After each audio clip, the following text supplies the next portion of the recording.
1994 July മാസത്തിലെ ഒരു ഞാനയുടെ ഒരു പേജാണ്. ഇതിൽ കുറച്ച് സിനിമകളുടെ അനൗൺസ്മെന്റ് ഉണ്ട്. അപ്പൊ ആ ഒരു കാര്യമാണ് ഇന്ന് ഞാൻ നിങ്ങളോട് ഡിസ്കസ് ചെയ്യാൻ പോകുന്നത്. ഇതിൽ ആദ്യത്തെ ഒരു സിനിമയുടെ പേര് ഡെമോക്രസി. മലയാള ചലച്ചിത്ര വ്യവസായ രംഗത്തേക്ക് ഒരു പുതിയ ബാനർ കൂടി, സമുദ്ര സിനി എന്റർപ്രൈസസ്.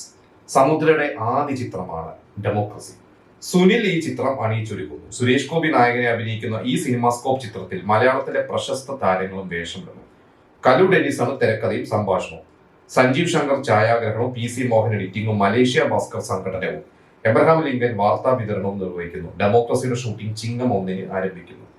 ഇത് 1994 ജൂലൈയിലാണ്. അപ്പൊ ഇതിൽ പറഞ്ഞിരിക്കുന്ന ആ ഒരു ചിങ്ങം 1 ഓഗസ്റ്റ് മാസം ഷൂട്ടിംഗ് ആരംഭിക്കുന്നു. അപ്പൊ സുനിൽ എന്ന് പറയുന്ന സംവിധായകൻ നമുക്കറിയാം, മാനത്തെ കൊട്ടാരം, അതിനു മുമ്പ് കുറെ സിനിമകളൊക്കെ, ലോ ബഡ്ജറ്റ് സിനിമകളൊക്കെ ഒരുപാട് ചെയ്തിട്ടാണ്. അദ്ദേഹം സുരേഷ് ഗോപിനെ വെച്ചിട്ട് ഒരു സിനിമ ചെയ്യുന്നു. അത് കലു ഡെന്നിസ് തിരക്കഥയും സംഭാഷണം നിർവഹിക്കുന്നു. ആ സിനിമയുടെ പേര് ഡെമോക്രസി എന്നാണ് ഈ ഒരു വാർത്തയിൽ പറഞ്ഞിരിക്കുന്നത്. സുനിൽ സംവിധായകൻ ശരിക്കും 92 പ്രിയപ്പെട്ട കുക്കു എന്ന് പറഞ്ഞ സിനിമയിലൂടെ വന്നത്. അന്ന് അതൊരു ഭയങ്കര സർപ്രൈസ് ആയിട്ടുള്ള ഒരു വിജയമായിരുന്നു. കാരണം ലാൽജു സംഭവം ഏതൊരു സംവിധായകൻ ഒരിക്കൽ പറഞ്ഞിട്ടുണ്ട്, അദ്ദേഹത്തിന്റെ അത് ഒരുപാട് പേര് ഹിറ്റുകൾ കിട്ടാൻ കൊതിക്കുന്ന ഒരു സമയത്ത് ജഗദീഷിനെയും സിദ്ദീഖിനെയൊക്കെ വെച്ചൊരു സിനിമ ചെയ്ത് വിജയിപ്പിച്ച ഒരു സംവിധാനം. അത് ആദ്യ സിനിമ തന്നെ.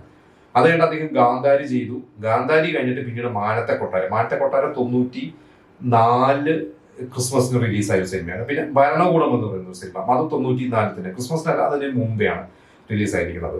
അപ്പൊ ഇതിൽ പറഞ്ഞിരിക്കുന്ന, ഈ വാർത്തയിൽ പറഞ്ഞിരിക്കുന്ന സുരേഷ് ഗോപിനെ വെച്ചിട്ടുള്ള ഒരു സിനിമ, കലു ഡെന്നിസ് എഴുതുന്നു എന്ന് പറയുന്ന ഒരു സിനിമ, അത് ഏതാണെന്നുള്ളത് ശരിക്കും എനിക്കറിയില്ല. കാരണം ആ ഒരു സിനിമ എന്തായാലും സംഭവിച്ചിട്ടില്ല. കാരണം അദ്ദേഹം അതിനുശേഷം ആലഞ്ചേരി തമ്പുരാക്കൾ എന്ന് പറഞ്ഞ സിനിമ ചെയ്തിട്ടുണ്ട്. ഞാൻ ഒരു ലിസ്റ്റ് എടുക്കുന്നുണ്ട്. പിന്നെ ചന്ത ചെയ്തു ബാബുവലിനെ വെച്ച്, വൃദ്ധന്മാരെ സൂക്ഷിക്കുക, ജയറാമും ദിലീപും ഹരിശോഭനൊക്കെ ഉള്ള ഒരു സിനിമ. പൂമില്ല മഴ എന്ന് പറയുന്ന ഒരു സിനിമ, നമ്മുടെ വൈശാലിയിലെ നായകന്റെ തിരിച്ചുവരവായിരുന്നു. റെഡ് ഇന്ത്യൻസ് എന്ന് പറയുന്ന ഒരു സിനിമ. പിന്നെ അദ്ദേഹം കുറച്ച് സിനിമകളൊക്കെ 2000-ന് ശേഷം കുറച്ച് സിനിമകൾ ചെയ്തിട്ടുള്ളൂ. പക്ഷെ ഇതിൽ സുരേഷ് ഗോപിനെ വെച്ചിട്ട് പ്ലാൻ ചെയ്തൊരു സിനിമ അതെന്തായാലും സംഭവിച്ചിട്ടില്ല. എനിക്ക് തോന്നുന്നു ഒരു പക്ഷേ ചന്ത എന്ന് പറയുന്ന ഒരു സിനിമയായിരിക്കാം. കാരണം ഒരു ആക്ഷൻ മോഡുള്ള ഒരു സിനിമയാണ്. അപ്പോൾ സുരേഷ് ഗോപിയുടെ ഡേറ്റും കാര്യങ്ങളും കിട്ടാത്തതുകൊണ്ട് അദ്ദേഹം പിന്നീട് അത് മറ്റൊരു നടനെ വെച്ച്, ബാബുവിനെ വെച്ചിട്ട് ചെയ്തതായിരിക്കാം എന്ന് ഞാൻ വിചാരിക്കുന്നത്. അതായത് ഡെമോക്രസി എന്നുള്ള പേരിൽ ആ ഒരു സിനിമ, അല്ലെങ്കിൽ ആ ഒരു സിനിമയെ സംഭവിച്ചിട്ടുണ്ടാവില്ല, ചന്തയായിരിക്കില്ല. ഞാൻ ഊഹിച്ചതാണ്. എന്നിട്ട് നിങ്ങൾക്ക് ഡെമോക്രസി എന്ന സിനിമയെ കുറിച്ച് എന്തെങ്കിലും അറിയെങ്കിൽ നിങ്ങൾ കമന്റ് ചെയ്യുക. അടുത്തത് പറഞ്ഞാൽ വർധന ഫിലിംസിന്റെ പുതിയ ചിത്രം. സുരേഷ് ഗോപിയും ഷാജി കൈലാസും ഒത്തുചേരുന്ന ഒരു ചിത്രം വർധന ഫിലിംസ് ബാനറിൽ വസന്ത് ചന്ദ്രൻ അവതരിപ്പിക്കുന്നു.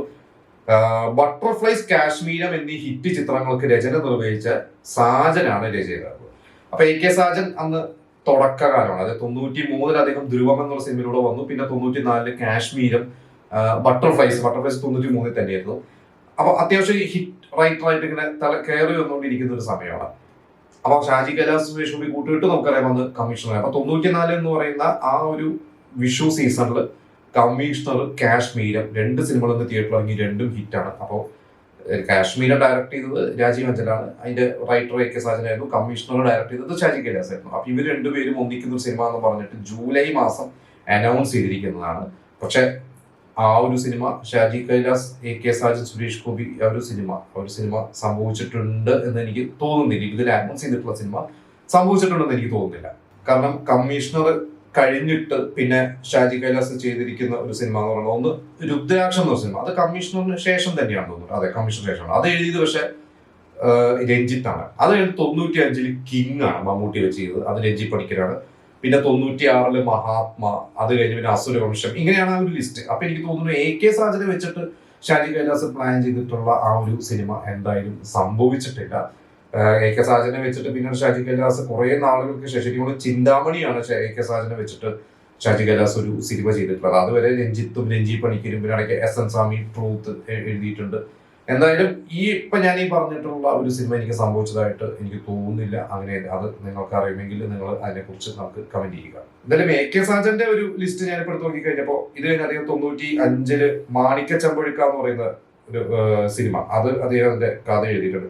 ഇത് കഴിഞ്ഞ് ജനാധിപത്യം 97 റിലീസായ ജനാധിപത്യം, അതിൽ സുരേഷ് ഗോപിയാണ് നായകൻ. അപ്പോൾ അദ്ദേഹം കാശ്മീരം കഴിഞ്ഞിട്ട് സുരേഷ് ഗോപിനെ വെച്ചിട്ട് ഒരു സ്ക്രിപ്റ്റ് എഴുതിയിരിക്കുന്ന ജനാധിപത്യമാണ്. ജനാധിപത്യം അത് K മധുവാണ് ആ ഒരു സിനിമ ഡയറക്ട് ചെയ്തിരിക്കുന്നത്. അപ്പൊ എനിക്ക് തോന്നുന്നു ഒരു പക്ഷേ ജനാധിപത്യത്തിന്റെ കഥയായിരിക്കാം അന്ന് ഷാജി കൈലാസിനും സുരേഷ് ഗോപി സിനിമയ്ക്ക് വേണ്ടിയൊക്കെ സാറിന് ആലോചിച്ചത്. അത് പിന്നീട് പല കാരണങ്ങൾ മാറി മറിഞ്ഞ് ആ സിനിമയായിരിക്കാം പിന്നീട് കെ മധുവിലേക്ക് എത്തിയത്.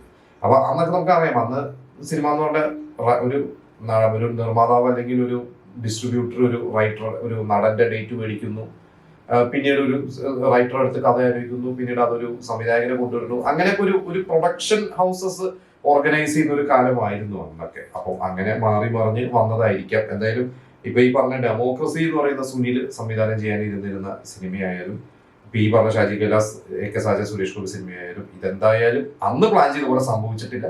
പിന്നീട് മറ്റു നടന്മാരെ വെച്ചിട്ട്, ഞാൻ പറഞ്ഞ ബാബുവിനെ വെച്ചിട്ട് ചെയ്ത സിനിമയായിരിക്കാം ഇത്, കെ മോദ് സുരേഷ് ഗോപി വെച്ച് ചെയ്ത സിനിമയായിരിക്കാം അന്ന് ഷാജി കൈലാസ് ചെയ്യാറുണ്ട്. എന്തായാലും ഇതിനെക്കുറിച്ച് കൂടുതൽ നിങ്ങൾക്ക് അറിയണമെങ്കിൽ നിങ്ങൾ എൻ്റെ അടുത്ത് പറയണം.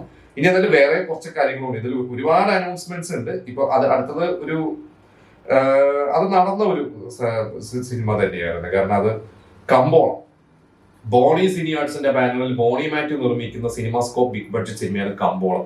നവാഗതനായ ബൈജു കൊട്ടാരക്കരയാണ് സംവിധാനം നിർവഹിക്കുന്നത്. തിരക്കഥ സംഭാഷണം Kaloor Dennis, camera Salu George, Babu Antony, Jagathy, Charmila തുടങ്ങിയവർ അഭിനയിക്കുന്നു. വിതരണം ജൂബിലി. അപ്പൊ ഇവിടെ ഈ ജൂബിലി ഫിലിംസ്, കാരണം നിങ്ങൾ ഇന്ന് ശ്രദ്ധിച്ച 90s കുറച്ച് സിനിമകളൊക്കെ എടുത്തു കഴിഞ്ഞാൽ ജൂബിലി സിനിമകൾ ഡിസ്ട്രിബ്യൂട്ട് ചെയ്ത കുറച്ച് സിനിമ ഉണ്ട്. അതിന്റെ നിർമ്മാതാക്കൾ ചിലപ്പോൾ നമ്മൾ അധികം കേട്ടിട്ടുണ്ടാവില്ല. അപ്പൊ അന്ന് ചിലപ്പോൾ പുതിയ നിർമ്മാതാക്കളായിരിക്കാം. അന്ന് ഈ പറഞ്ഞ ഡിസ്ട്രിബ്യൂട്ടേഴ്സിന്റെ കയ്യിലാണ് സിനിമ. ഡിസ്ട്രിബ്യൂട്ടേഴ്സ് ആണ് സിനിമ നിർമ്മാണ കമ്പനിക്ക് പൈസ കൊടുക്കുന്നത്. അവര് പറയണ പോലെ പറയുന്ന ആർട്ടിസ്റ്റുകളെയും ക്രൂവിനെയൊക്കെ വെച്ചിട്ട് ആ സിനിമ ചെയ്യണം, തീർത്തു കൊടുക്കണം. ബാക്കി ഡിസ്ട്രിബ്യൂട്ടേഴ്സ് ചെയ്യും. അപ്പോൾ സപ്പോസ് ഒരു 10 ലക്ഷം രൂപയുടെ ഡിസ്ട്രിബ്യൂട്ടർ കൊടുക്കുന്നതെങ്കിൽ അതിലൊരു 8 ലക്ഷം രൂപയ്ക്ക് നിർമ്മാതാക്കൾക്ക് തീർക്കാൻ പറ്റില്ല, 2 ലക്ഷം നിർമ്മാതാക്കൾക്ക് പോക്കറ്റില്ല. ഈ ഡിസ്ട്രിബ്യൂട്ടർ ഈ 10 ലക്ഷം എന്നുള്ളത് ചിലപ്പോൾ അതിന്റെ ഇരട്ടിയൊക്കെ ഉണ്ടാക്കാം ആ സിനിമയുടെ വിജയം അനുസരിച്ച്. നിർമ്മാതാക്കൾക്ക് പിന്നീട് ചിലപ്പോൾ അതിലെ വേറെ ഇതൊന്നും ഉണ്ടാവില്ല, അതിന്റെ അവകാശമൊന്നും ഉണ്ടാവില്ല. ഇത് ചിലപ്പോൾ കംപ്ലീറ്റ് റൈറ്റ്സ് ഡിസ്ട്രിബ്യൂട്ടേഴ്സിനായിരിക്കാം. അപ്പൊ എന്തായാലും കമ്പോളം എന്ന സിനിമ എന്തായാലും സംഭവിച്ചിട്ടുണ്ട്. അന്ന് ബാബുവിന്റെ ഒക്കെ പ്രതാപകാരന് കമ്പോളം 94 ക്രിസ്മസിനാണ് ഇറങ്ങുന്നത്. കാരണം മാനത്തെ കൊട്ടാരും കമ്പോളം ഒക്കെ ഒരേ സമയത്ത് തിയേറ്ററിലുണ്ട്. അന്ന് മമ്മൂട്ടിയുടെ സുഹൃത്ത് എന്ന സിനിമ തിയേറ്ററിലുണ്ട്. പക്ഷെ എനിക്ക് തോന്നുന്നു സുഹൃത്തത്തെക്കാട്ട് കൂടുതലൊക്കെ കമ്പോളം കളക്ട് ചെയ്തിട്ടുണ്ടെന്ന്. മാനത്തെ കൊട്ടാരം അത്യാവശ്യം കളക്ട് ചെയ്തിട്ടുള്ള ഒരു സിനിമ തന്നെയാണ്. സുഹൃത്ത് നല്ലൊരു സിനിമ തന്നെയായിരുന്നു. പക്ഷെ ഒരു ബ്ലോക്ക് ബസ്റ്റർ സിനിമ അങ്ങനത്തെ ഒരു കഥയല്ലല്ലോ അത്. എന്തായാലും കമ്പോളം എന്ന് പറഞ്ഞ സിനിമയിൽ ഞാൻ തിയേറ്ററിൽ പോയി കണ്ടിട്ടുള്ളതാണ്. മാനത്തെ കൊട്ടാരം തിയേറ്ററിൽ പോയി കണ്ടിട്ടുള്ളതാണ്. നിങ്ങൾ കണ്ടിട്ടുണ്ടെങ്കിൽ നിങ്ങൾ ആ ഒരു സിനിമയെ കുറിച്ചുള്ള അഭിപ്രായങ്ങൾ നമുക്ക് കമന്റ് ചെയ്യുക.